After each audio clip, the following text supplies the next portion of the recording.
Hai saudara, kali ini saya berada di Pulau Batam, Indonesia. Bukan untuk bercuti, tetapi saya mendapat peluang keemasan untuk melihat sendiri proses pembikinan filem Sing to the Dawn di studio Infinite Frameworks di sini.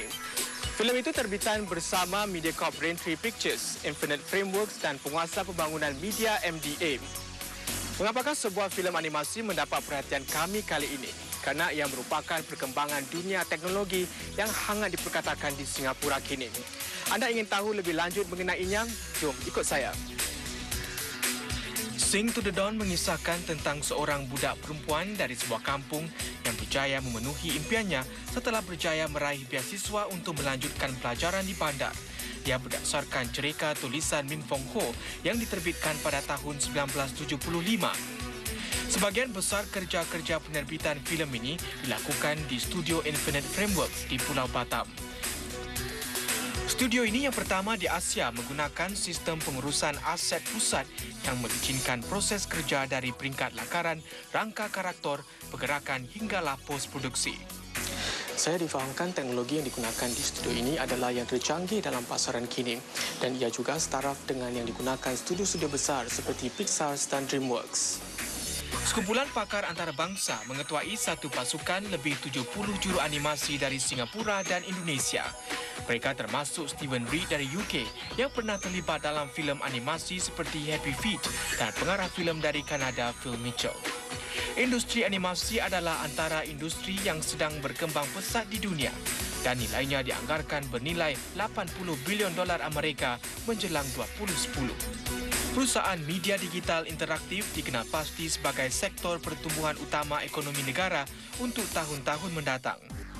Pemerintah telah mengumumkan 4 daya usaha baru untuk merangsang program R&D sektor perusahaan media digital interaktif untuk menjadikan negara ini peneraju dalam bidang tersebut. Singapura semakin menjadi pemain utama industri animasi dunia dan kini mempunyai lebih 35 syarikat animasi berbanding kurang dari 10 pada tahun 2003. Malah dalam tempoh yang begitu singkat, kebanyakan syarikat tersebut sudah pun mampu bersaing di peringkat antarabangsa.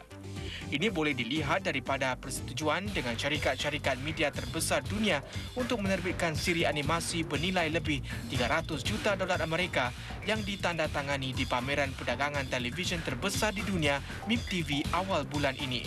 We can only rely on the government to actually seed the projects, like start projects, and help subsidise elements that would be otherwise too costly to do. We have to find our own ways and to survive.